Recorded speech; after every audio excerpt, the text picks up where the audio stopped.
Bismillahirrahmanirrahim. Assalamualaikum warahmatullahi wabarakatuh. Apa khabar semua? Jumpa lagi Ustazah minggu ini dengan tajuk yang sama tapi bab yang kedua. Hari tu pada minggu lepas kita dah hafal apa itu pengertian sirah dari segi bahasa. Ingat lagi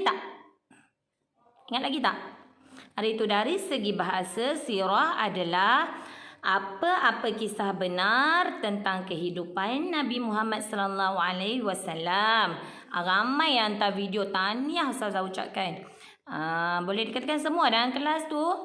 Semua hantar video kepada Ustazah, ada seorang dua je, tak apa. Ustazah tahu yang seorang dua lagi tu bukan tak nak hantar, tapi dia akan hantar juga nanti kan. Tak apa, hantar lambat tak apa, Ustazah tunggu. Kita usaha sama-sama ya. Jadi Ustazah teruskan untuk tajuk bab kita pada hari ini. Bab yang kedua, tajuk yang pertama iaitu perbezaan antara sirah dengan sejarah. Yang pertama kita kena tahu apa itu beza sirah, apa itu dia sejarah, apa itu dia sirah. Yang pertama Ustazah ceritakan tentang ciri-ciri sirah. Sirah adalah kisah benar berdasarkan Al-Quran dan hadis yang dialami oleh Nabi Muhammad sallallahu alaihi wasallam. Kisah yang berlaku pada Nabi Muhammad sallallahu alaihi wasallam, iaitu berdasarkan Al-Quran dan juga berdasarkan hadis. Lepas tu kisah diri Nabi, kisah keluarga, masyarakat dan negara pada zaman Nabi Muhammad. Sebab nanti kita akan belajar dalam subjek sirah ni, darjah 1 sampai 5 nanti kita akan belajar. Siapa itu Nabi, bagaimana diri Nabi, ayah Nabi, mak Nabi, isteri, kaum keluarga, masyarakat. Yang mana kita akan belajar masyarakat Arab, apa itu Arab Jahiliyah, apa itu kaum Ansar, kaum Muhajirin dan berbagai lagi. Dan negara, Nabi juga merupakan ketua negara. Jadi kita akan belajar perkara-perkara berkaitan dengan negara pada zaman Nabi Muhammad sallallahu alaihi wasallam. Dan sirah ni juga ciri-ciri dia adalah dia sangat penting kepada umat Islam. Sebab kehidupan umat Islam pada zaman kini adalah berdasarkan kita berpandukan kepada cara-cara hidup Nabi Muhammad sallallahu alaihi wasallam, apakah perkara yang baik diajarkan oleh Nabi, segala amalan yang diajarkan oleh Nabi. Dan juga sirah ni adalah ditafsirkan secara tepat. Dia tak boleh direka-reka. Dia adalah perkara yang benar berkaitan diri Nabi, berkaitan kehidupan Nabi. Yang mana tu? Yang kita tengok poin kedua tu. Kisah diri, kisah keluarga, masyarakat, negara pada zaman Nabi. Dia ditafsirkan secara tepat. Dia bukan rekaan. Saya ulang sekali lagi ya. Apa itu ciri-ciri sirah? Sirah ni dia perkara yang benar berdasarkan Al-Quran dan hadis. Dia kisah diri, keluarga dan masyarakat serta negara pada zaman Nabi. Ia juga sangat penting kepada umat Islam. Dan ia juga ditafsirkan secara tepat. Ya, murid-murid anak-anak Ustazah, dia ditafsirkan secara tepat. Jadi kita kenali pula apa itu ciri-ciri sejarah. Sebab hari ini kita nak tahu apa perbezaan sirah dengan sejarah. Sejarah adalah fakta yang tepat mengenai sesuatu perkara. Dia fakta tepat, dia bukan fakta rekaan dan dia berkaitan dengan sesuatu perkara. Dia dialami oleh orang-orang yang terdahulu, orang-orang lama. Perkara yang dilalui oleh orang-orang lama merupakan sejarah. Ia juga adalah kisah peristiwa, tokoh dan tempat. Contoh peristiwa yang berlaku dalam negara kita.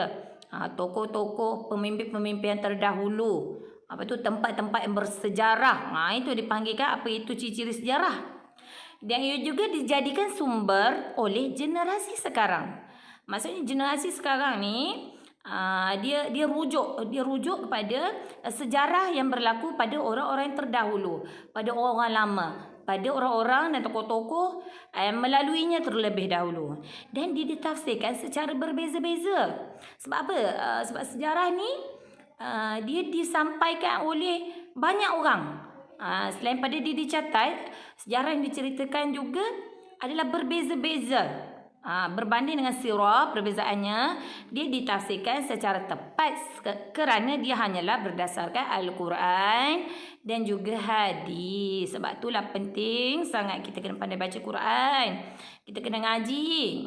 Kat rumah ni walaupun cuti PKP, walaupun tak boleh pergi kafat, tak boleh pergi sekolah kebangsaan, walaupun tak boleh mengaji kat sekolah dekat kafat, tapi mengajilah di rumah, ya. Sebab penting sangat. Sebab segala perkara kita, dan kehidupan kita ni sebenarnya betul-betul berdasarkan berlandaskan Al-Quran. Cara hidup kita, apa semuanya dah tercatat dalam Al-Quran tu. Kita orang Islam mesti wajib pandai baca Al-Quran. Jadi tak apa kalau tak boleh pergi ngaji. Rumah-rumah ustaz, rumah ustazah banyak sekarang ni. Kelas-kelas mengaji online. Boleh WhatsApp ustazah, boleh telefon ustazah, boleh ustazah tanya ustazah kelas masing-masing macam mana. Ibu bapa pun boleh tanya. Ustazah boleh WhatsApp, ada tak cara belajar secara video call macam mana ke. Boleh tanya ya. Mana tahu. Kalau ibu bapa yang boleh mengajar anak terus, lagi bagus. Dalam bercuti ni, sambil kita ajar anak mengaji, sambil tu kita mengaji sekali. Kita baca sekali dengan anak-anak. Okey, Ustazah ulang sekali lagi apa itu perbezaan antara sirah dengan sejarah. Ini kita belajar ciri-ciri sirah dan juga ciri-ciri sejarah. Nanti Ustazah screenshot kat sini. Nanti Ustazah akan hantar gambar ni. Ciri-ciri sirah apa, ciri-ciri sejarah apa. Okey, lepas tu kena buat ni. Kena buat ini. Okey, kepada yang dah ambil buku aktiviti, sirah, buat ni. Muka surat 5. Tugasan kita adalah muka surat 5. Tapi kepada yang tak ambil, salin. Kalau tak dapat sampai 8 pun tak apa. Salin 3 pun dah cukup. Kalau boleh salin sampai 8, lagilah awesome-nya. Lagilah hebat sangat. Lagilah bagus. Tapi kalau sampai 3 pun, itu pun dah sangat baik dah ya. Janji kita ada usaha. Ibu bapa pun tolong sekali kat rumah. Yang penting anak-anak ni dia kalau boleh kita buat macam hari sekolah macam biasa. Ada masa pegang buku, ada masa main, ada masa makan. Tapi kalau boleh setiap hari tu mesti ada masa untuk pegang buku. Sikit pun tak apa anak-anak ni. Pegang buku. Buat sikit pun tak apa. Tapi kita jangan paksa. Pujuk kalau boleh. Cakap elok-elok. Anak-anak ni boleh. Ibu-ibu kena cakap anak-anak ni boleh. Mesti cakap anak-anak ni boleh. Mesti cakap perkara yang baik-baik. Jangan cakap anak kita tak boleh. Jangan cakap susah nak kita benda-benda kata-kata yang tak baik. Jangan ya. Untuk itu untuk ibu-ibu lah. Okey anak-anak. Lepas kamu semua tengok ni. Ciri sirah, ciri sejarah. Buat ni. Muka surat apa tadi Okey, muka surat 5. Okey, buat ya. Yang belum ada buku, salin. Okey, bye. Salam penuh kerinduan. Assalamualaikum.